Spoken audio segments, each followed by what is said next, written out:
బాధ్యత ఈ ప్రభుత్వం మీద ఉంది. ఖచ్చితంగా చేస్తాం.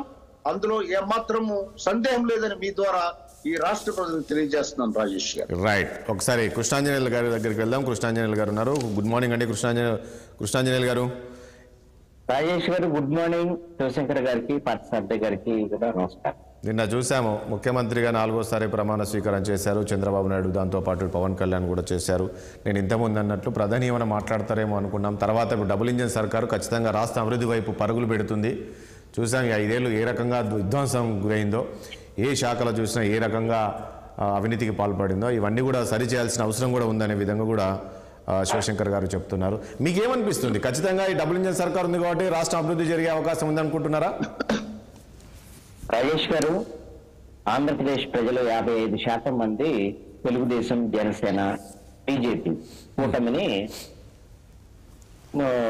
ఎన్నుకోవటం అనేటువంటి జరిగింది. నిన్న 4వసారి ముఖ్యమంత్రిగా చంద్రబాబు నాయుడు, అదేవిధంగా మంత్రులుగా పవన్ కళ్యాణ్, 24 మంది మంత్రులు కూడా మొత్తం ప్రమాణ స్వీకారం చేశారు. వీళ్ళ ముందున్నటువంటి ప్రధానమైనటువంటి లక్ష్యాలు ఏమిటి అని అంటే, వీళ్ళు ఇచ్చినటువంటి ఎన్నికల సమయంలో ఇచ్చినటువంటి సూపర్ 6 ఏదైతే సంక్షేమ పథకాలకు సంబంధించినటువంటి వెంటనే ఇంప్లిమెంట్ చేయాల్సినటువంటి మాత్రం ఉంటాయి. వాటి మీద ఈ రోజున సంతకాలు చేస్తారు ముఖ్యమంత్రి చంద్రబాబు నాయుడు. ఒక 4-5 సంతకాలు చేస్తారు. ఇక దీర్ఘకాలికమైనటువంటి లక్ష్యాలకు సంబంధించినటువంటి విషయానికి వస్తే, 1 ప్రధానమైనటువంటిది అమరావతి, 2 పోలవరం. అదేవిధంగా ప్రత్యేక హోదా సంబంధించినటువంటి విషయంలో కూడా అది ప్రత్యేక హోదా పేరుతో ఇస్తారా, లేదు అని అంటే జరిగినటువంటి నష్టాన్ని పూడ్చుకున్న దానికి ఇంకొక ఫార్మెట్ లో ఏమన్నా ఇస్తారా అనేటువంటిది ఖచ్చితంగా అవసరం. కేంద్రం నుంచి ఆ విధమైనటువంటి సహకారం అయితే కావాలి.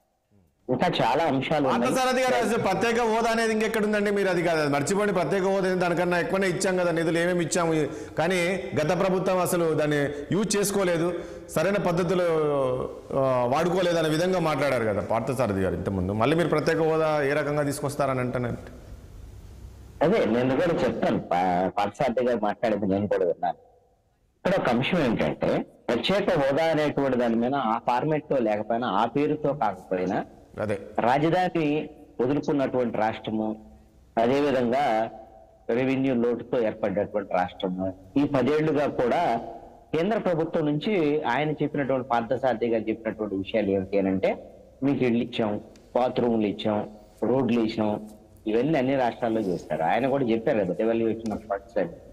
అది అందరికి వచ్చేటువంటిది. కానీ ఇక్కడ ఆంధ్రప్రదేశ్ ఈ విభజన చట్టంలో హక్కుగా రావాల్సినటువంటి వాటిని ఏమీ ఇవ్వలేదు అనేటువంటిది చాలా స్పష్టం. ఈ 10 ఏళ్లలో ఇప్పుడు వీళ్ళు శివశంకర్ గారు కానీ, పార్థసారథి గారు ఇప్పుడే డబుల్ ఇంజిన్ సర్కారు అని అంటున్నారు. కరెక్టే.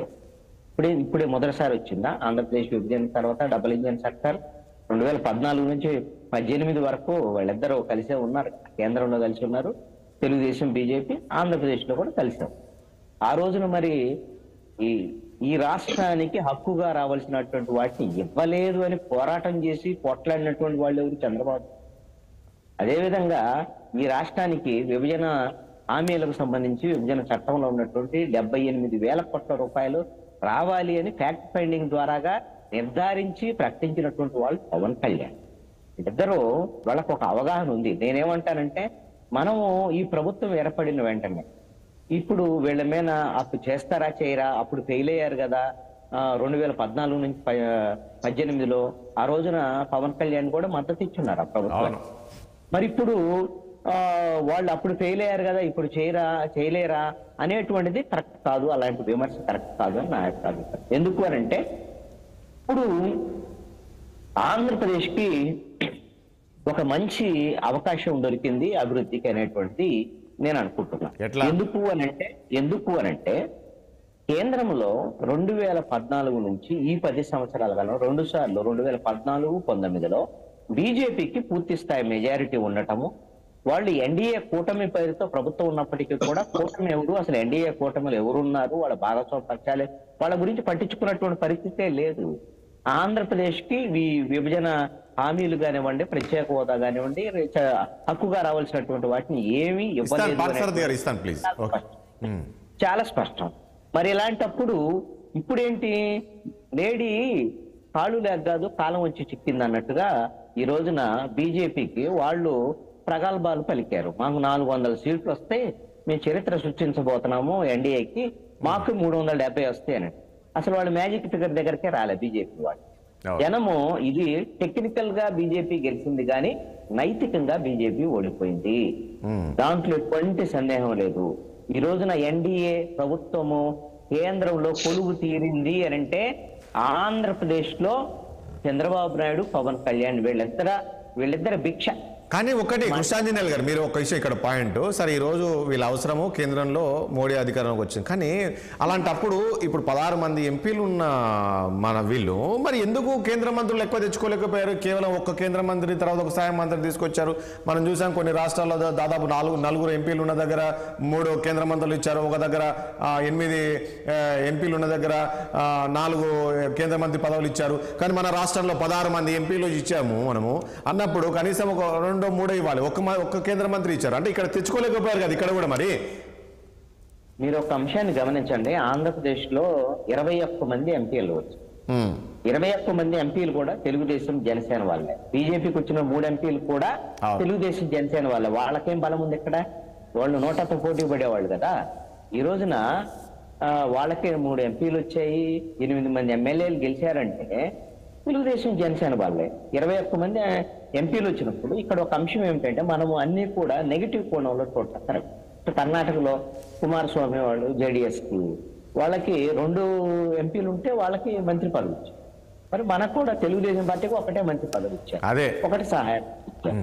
అయితే ఇక్కడ ఒక అంశం ఏమిటంటే ఈ మంత్రి పదవులు తీసుకోవటమా అంటే రాజకీయంగా వాళ్ళు లబ్ధి పొందటమా, లేదు అని అంటే రాష్ట్రానికి అవసరమైనటువంటి తీసుకోవాలి అనేటువంటి ప్రణాళికతో ఈ విధమైనటువంటిది ఏమన్నా వాళ్ళు ఆలోచన చేశారా? ఇవి చూడాలి రేపు భవిష్యత్తులో ఏం జరుగుతుంది. ఇప్పుడు అదే విధంగా జనసేన కూడా 2 గెలిచారు కదా. జనసేనకు కూడా నాకైతే జనసేనకు ఒక గౌరవం ఇవ్వాలి అని అంటే నరేంద్ర మోడీ చాలా సందర్భాల్లో సభల్లో మాట్లాడుతూ ఉంటారు, పవన్ జీ అని, పవన్ నా వెనకాల ఉన్నారని. ఇవన్నీ మాటలే తప్ప చేతల్లో నిజంగా పవన్ కళ్యాణ్ జనసేన పార్టీని గౌరవించాలి అని అంటే 2 ఎంపీలు ఉన్నప్పుడు ఆయన సీనియర్ గా ఉన్నటువంటి బాలశేవరి ఇస్తే తప్పే ఉందండి, దాంట్లో ఇవ్వాల్సింది ఖచ్చితంగా.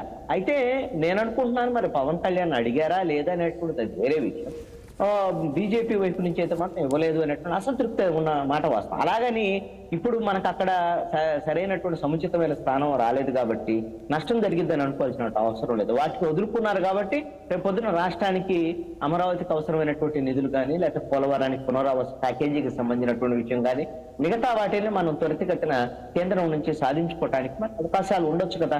మేము ఈ విధంగా త్యాగం చేసాం మా రాష్ట్రాని కోసం, మా రాష్ట్రానికి అవసరమైనటువంటి ఇవ్వండి మీరు ఖచ్చితంగా అని రేపు పొద్దున ప్రధానమంత్రి నరేంద్ర మోడీ దగ్గర ఆ విధమైనటువంటి ప్రతిపాదన చేసి సాధించుకునేదానికి అవకాశాలు ఉండొచ్చు. ఇక్కడ ఒక అంశం అండి, వైఎస్ఆర్ కాంగ్రెస్ పార్టీ ప్రభుత్వము ఏవైతే నవరత్నాల పేరుతో సంక్షేమ పథకాలు అమలు చేసిందో దానికన్నా ఎక్కువగానే వీళ్ళు సంక్షేమ పథకాలు ఇస్తామని హామీ ఇచ్చింది. దానికి అవసరమైనటువంటి నిధులు, కేంద్ర ప్రభుత్వ సహకారము ఇవన్నీ ఖచ్చితంగా అవసరమే. అయితే మేము పథకాలకు ఏమి ఇవ్వం కదా కేంద్ర ప్రభుత్వం నుంచి అని అనొచ్చు. పథకాల వ్యవహారం కాదు, కేంద్రానికి సంబంధించినటువంటి అనేకమైనటువంటి స్కీమ్స్ ఉంటాయి, అవి రాష్ట్రానికి వచ్చేటువంటి నిధులకు సంబంధించినటువంటి వ్యవహారం ఉంటాయి. వాటి ద్వారాగా ఈ రాష్ట్రానికి అవసరమైనటువంటి సంక్షేమ పథకాల విషయంలో కొంత ఆర్థికంగా వెసులుబడి జరిగేదానికి అవకాశం ఉంటుంది. మన ఆంధ్రప్రదేశ్ బడ్జెట్ విషయానికి వచ్చేసరికల్లా 2,56,256 కోట్ల రూపాయలు మొన్న బడ్జెట్. దాంట్లో మీరు ప్రతి ఏడాది బడ్జెట్ లో ఒకసారి గమనిస్తే కేంద్రం నుంచి మనకు ఒక 70,000 కోట్ల రూపాయలు మనకి వివిధ ఫండ్స్ రూపంలో.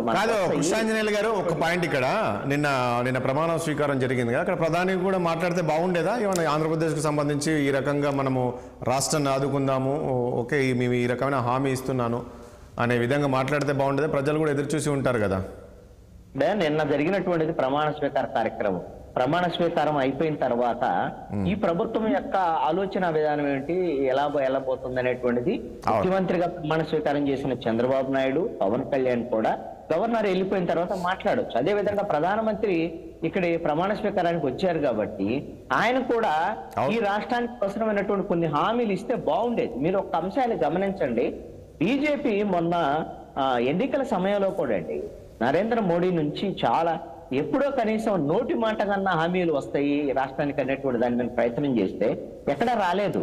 మరి పొద్దున అందుకని ఇవ్వలేదుగా, హామీలు ఇవ్వలేదు కాబట్టి రావు అని అనుకోవటానికి కూడా లేదు. అలాగని మన అంత నెగిటివ్ గా కూడా చూడకూడదు. ఎందుకంటే మీరు చిలకలూరుపేట సభలో పవన్ కళ్యాణ్ నోరారా అడిగారు, అమరావతి గురించి మీ వైపు నుంచి మీ సహకారం కోరుతున్నారని ఆంధ్రప్రదేశ్ ప్రజలంటే కనీసం అమరావతి ప్రస్తావన చేయలేదు నరేంద్ర మోడీ. ఎక్కడా కూడా ఏ సభల్లో కూడా ఆంధ్రప్రదేశ్ సంబంధించినటువంటి ఏ విషయానికి కూడా స్పష్టమైనటువంటి హామీ పోలవరం మేము పూర్తి చేస్తామని బీజేపీకి సంబంధించినటువంటి అమిత్ షాను లేకపోతే మిగతా వాళ్ళతో మాట్లాడితే కుదరతాడు. పోలవరానికి సంబంధించి పునరావాస ప్యాకేజీ 30,000 కోట్ల రూపాయలు, దానికి సంబంధించినటువంటి విధానపరమైనటువంటి ప్రకటన కేంద్ర ప్రభుత్వం చేయాలి. స్పష్టంగా ప్రధానమంత్రి నోటి నుంచి ఆ హామీ రావాలి. ఈ రెండే మనం సాధించుకోవాల్సింది. కనీసం అమరావతి ఈ రెండు సాధించుకోలేకపోతే ఇప్పుడు 10 ఏళ్ల తర్వాత కూడా ఆంధ్రప్రదేశ్ జరిగినటువంటి నష్టాన్ని ఎలా పూడ్చుకోగలుగుతాం? ఇప్పుడు పార్థసారథి గారు లాంటి వాళ్ళు చాలా మంది బీజేపీకి సంబంధించినటువంటి వాళ్ళు ఎందుకు మాట్లాడతారో కూడా అర్థం కాదే. ఏంటి అంటే మీకు ప్రత్యేక హోదా అనేటువంటి దాని మీద అవి మూసినట్టు చేయమంటారు. మరి ప్రత్యేక హోదా కాకపోతే ఆ ఫార్మేట్ లో కాదు ఇంకొక ఫార్మేట్ లో మీరు ఏ విధంగా సహకారం అందిస్తారనేటువంటిది చెప్పకుండా మీరు రాష్ట్రానికి 10 ఏళ్ల పాటు కక్షపూర్తమైనటువంటి వివక్ష ప్రదర్శించి ఒకటంటే ఒకటి కూడా అమరావతికి పూర్తి స్థాయి నిధులు ఇవ్వలేనటువంటి పరిస్థితి ఉంది. పోలవరాన్ని ఈ రోజున ఎందుకు ఇచ్చిన నిధుల్ని సరిగ్గా వినియోగించుకోలేదనే కదా పార్థసారథి గారు అన్నది. కాదు కృష్ణాంజలి గారు కాదు ఇచ్చిన నిధుల్ని కేంద్రం ఇచ్చిన నిధులు సరిగ్గా వినియోగించుకోలేదు గత ప్రభుత్వం అనేదే కదా సారథి గారు అన్నది, పార్థసారథి గారు అన్నది. అంటే వీళ్ళు ఇప్పుడు డిపిఆర్ ఇవ్వలేదు లేకపోతే ఇవ్వలేదు ఇలాంటి ఆరోపణలు చేయటం తప్ప మీకు రైల్వే జోన్ కు సంబంధించినటువంటి ప్రకటన చేశారు పోయిన ఎన్నికలకు ముందు. ఏమైంది? ఇప్పుడు ఎక్కడుంది రైల్వే జోన్ కు సంబంధించినటువంటి విషయాలు? ఒక పార్థసారథి గారు మీకు ఇస్తాను, మళ్ళీ ఇస్తాను, ప్లీజ్ మీకు ఇస్తాను. ఒకసారి వైఎస్ఆర్ కాంగ్రెస్ పార్టీ నుంచి నారాయణమూర్తి వచ్చారు.